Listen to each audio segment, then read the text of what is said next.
민수기 16장 1절에서 15절 말씀을 함께 읽겠습니다. 레위의 증손 고아세 손자 이스라엘의 아들 고라와 르우벤 자손 엘리압의 아들 다단과 아비람과 벨렛의 아들 온이 당을 짓고 이스라엘 자손 총회에서 택함을 받은 자 곧 회중 가운데서 이름 있는 지휘관 250명과 함께 일어나서 모세를 거스르니라. 그들이 모여서 모세와 아론을 거슬러 그들에게 이르되 너희가 분수에 지나도다. 회중이 다 각각 거룩하고 여호와께서도 그들 중에 계시거늘 너희가 어찌하여 여호와의 충에 위에 스스로 눕히느냐. 모세가 듣고 엎드렸다가 고라와 그의 모든 무리에게 말하여 이르되 아침에 여호와께서 자기에게 속한 자가 누구인지 거룩한 자가 누구인지 보이시고 그 사람을 자기에게 가까이 나오게 하시되 곧 그가 택한 자를 자기에게 가까이 나오게 하시리니 이렇게 하라.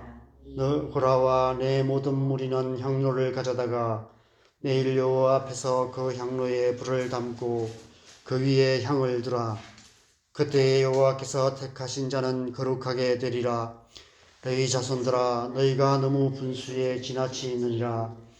모세가 또 고라에게 이르되 너희 자손들아 들으라. 이스라엘의 하나님이 이스라엘 회중에서 너희를 구별하여 자기에게 가까이 하게 하사 여호와의 성막에서 봉사하게 하시며 회중 앞에 서서 그들을 대신하여 섬기게 하심이 너희에게 작은 일이겠느냐. 하나님이 너와 내 모든 형제 레위 자손으로 너와 함께 가까이 오게 하셨거늘 너희가 오히려 제사장의 직분을 구하느냐. 이를 위하여 너와 너의 무리가 다 모여서 여호와를 거스르는도다. 아론이 어떠한 사람이기에 너희가 그를 원망하느냐. 모세가 알리압의 아들 다단과 아비람을 부르러 사람을 보냈더니 그들이 이르되 우리는 올라가지 않겠노라. 내가 우리를 젖과 꿀이 흐르는 땅에서 이끌어내어 광야에서 죽이려 함이 어찌 작은 일이기에 오히려 스스로 우리 위에 왕이 되려 하느냐. 이뿐 아니라 내가 우리를 젖과 꿀이 흐르는 땅으로 인도하여 드리지도 아니하고 밭도 포도원도 우리에게 기업으로 주지 아니하니 내가 이 사람들의 눈을 빼려느냐. 우리는 올라가지 아니하겠노라. 모세가 심히 노하여 여호와께 여짜오되 주는 그들의 헌물을 돌아보지 마옵소서. 나는 그들의 나귀 한 마리도 빼앗지 아니하였고 그들 중에 한 사람도 해하지 아니하였나이다 하고. 우리 잠깐 개인적으로 묵상하는 시간 갖겠습니다. 오늘 말씀을 보면 어제 하나님께서 세 번이나 반복해서 나는 너희 하나님이라, 나는 너희 하나님이라, 나는 너희 하나님이라 말씀하신 이유를 알 것 같습니다. 고란과 다단과 아비람과 온이 당을 짓고 청회에서 택함을 받은 이름 있는 지휘관 250명과 함께 모세와 아론에게 권위의 반기를 들었다라고 말씀하고 있습니다.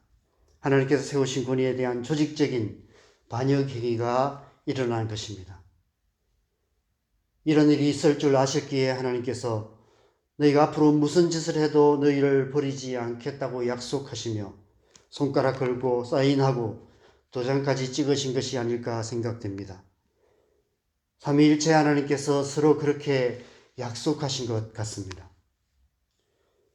1절에 고라에 대해서 길게 소개하고 있는데 모세와는 사촌지간임을 말씀하고 있는 것입니다. 이름 있는 지휘관 250명의 지지를 받을 정도면 출애굽하기 전부터 이스라엘 백성들 사이에서 큰 영향력이 있었던 그런 사람이었던 것 같습니다. 3절에 그들이 모세와 아론에게 하는 말을 들어보시기 바랍니다.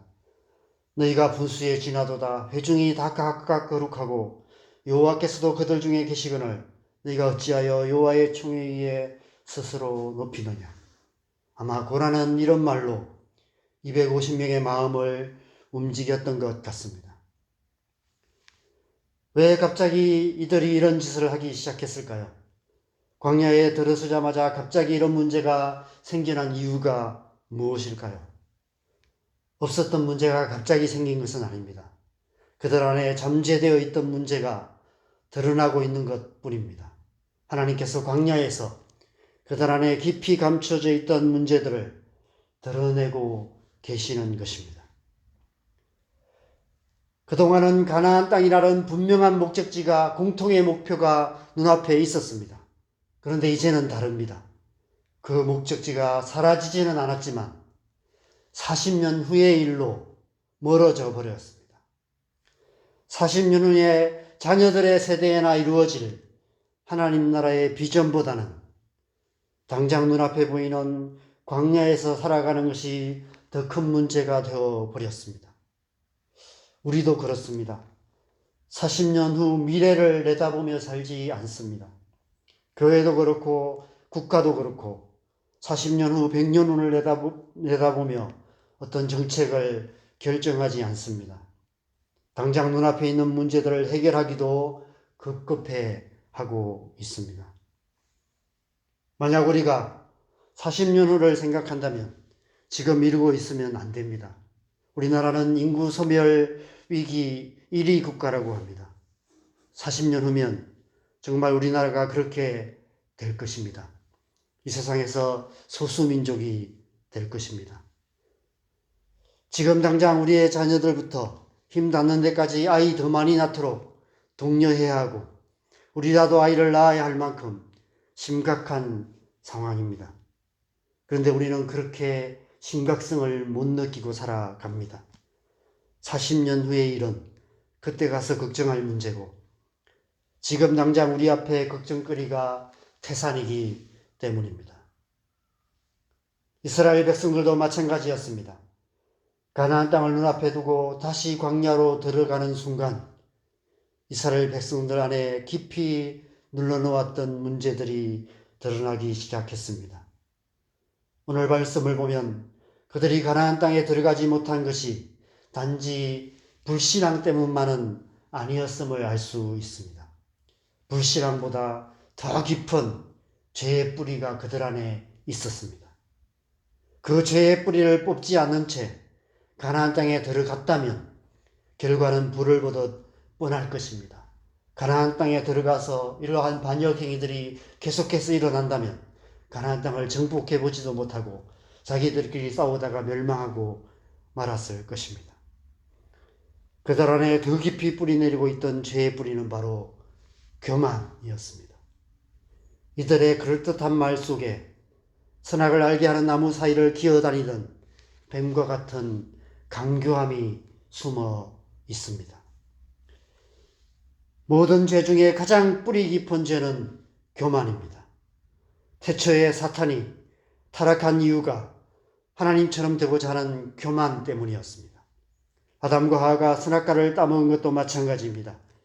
정령 죽으리라는 하나님의 말씀을 불신하는 불신앙도 있었지만 하나님처럼 될 것이라는 강교한 말의 혹함으로 그들의 마음 안에 사탄의 교만한 마음이 들어오게 된 것입니다.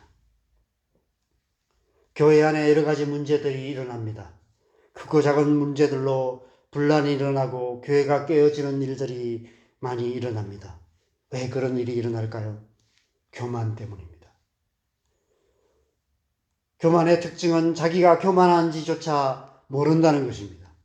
고라와 다단과 아비람과 오늘 보십시오.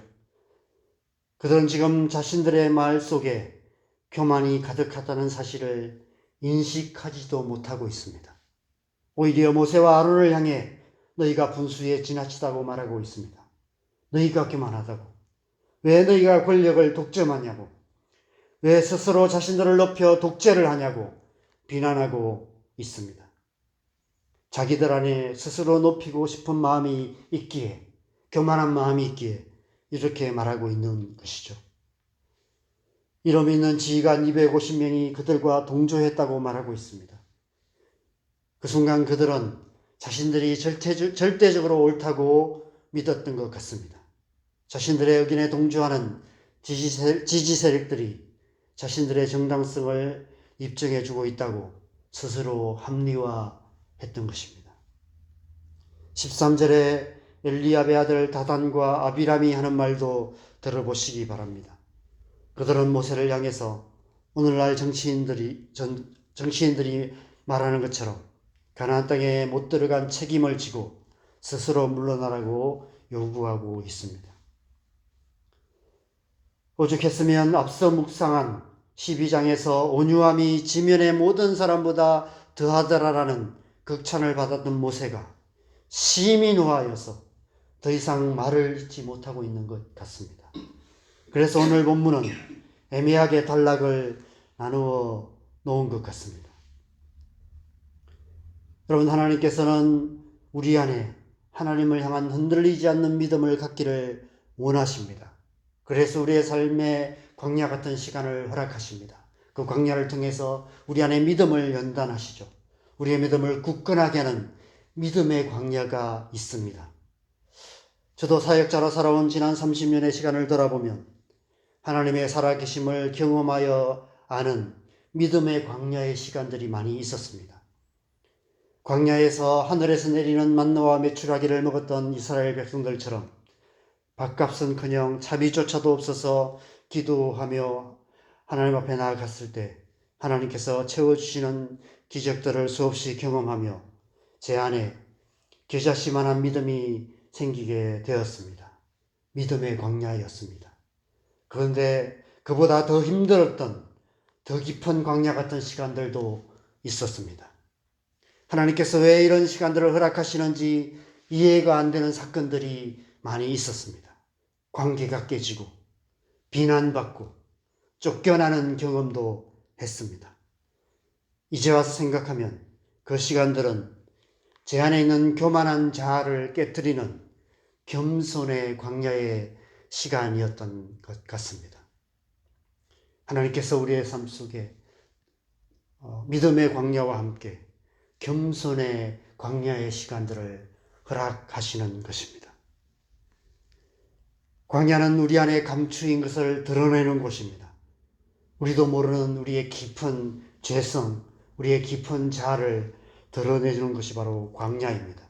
하나님께서 광야에서 우리 안에 깊이 감추인 것들을 드러내셔서 정결하게 하시는 것입니다. 광야 같은 시간을 통해 우리 안에 더 깊이 감춰져 있는 자기 자신도 알지 못하는 깊은 죄의 뿌리들이 드러나게 됩니다. 우리의 불신앙과 육신의 온갖 더러운 욕망들이 고스란히 드러나게 되고 우리 안에 더 깊이 뿌리내리고 있는 교만이 빛 가운데 드러나게 됩니다. 하나님께서 그 죄의 뿌리 사이에 또아리를 들고 있는 사단의 괴계를 드러내시는 것입니다. 그래서 하나님께서 우리를 점점 더 깊은 광야로 들여보내시는 것입니다. 교만을 다루시는 겸손의 광야는 훨씬 혹독합니다. 우리 안에 더 깊이 뿌리 내리고 있는 죄이기 때문에, 그리고 그 안에 사단의 괴계가 역사하고 있기 때문에 하나님의 더 깊은 다루심이 필요합니다. 하나님께서 오늘 단련함 같이 우리를 연단하셔서 우리 안에 더 깊이 뿌리 내리고 있는 교만한 자아를 다루시는 것입니다. 그래서 예수 그리스도의 겸손한 마음을 품게 하시는 것입니다. 그것이 바로 겸손의 광야인 것입니다. 지금 이스라엘 백성들은 바로 그 겸손의 광야에 들어선 것입니다.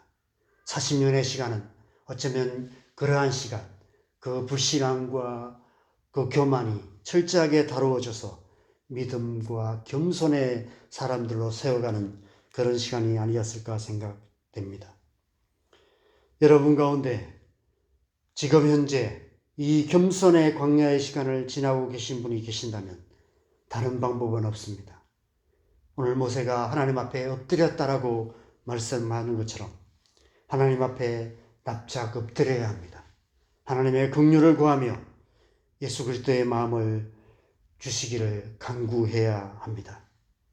그 깊은 광야의 시간을 지난 후에야 우리는 비로소 욥과 같은 고백을 할 수 있게 될 것입니다.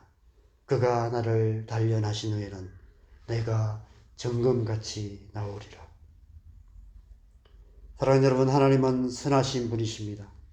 선하신 하나님께서 우리의 모든 삶을 합력하여 선을 이루실 것입니다. 그래서 우리의 삶 속에 때로 이러한 광야 같은 고난을 허락하시는 것이죠. 그 광야의 시간을 지날 때 우리는 하나님의 선하심을 신뢰하며 힘을 빼고, 완전히 힘을 빼고, 젖먹는 힘까지 다 빼고 우리를 연단하시는 하나님의 손길에 우리 자신을 온전히 내어 맡겨야 합니다. 그리할 때 하나님의 선하신 손이 우리를 붙드시고 우리를 만지시고 우리를 온전케 하실 것입니다. 그래서 하나님이 기뻐하시는 사람, 하나님의 사람 되게 하실 것입니다. 오늘 하루가 그런 하루 되기를 간절히 바랍니다. 우리의 평생의 삶이 그 하나님의 그 철저한 다루심에 의해서 우리가 영원한 하나님 나라에 갔을 때 하나님 나라를 유업으로 받을 수 있는 사람, 예수 그리스도와 함께 영원히 다스릴 수 있는 하나님의 사람 되는 그런 복된 시간 되시기를 주님의 이름으로 간절히 축원합니다. 함께 기도하시겠습니다.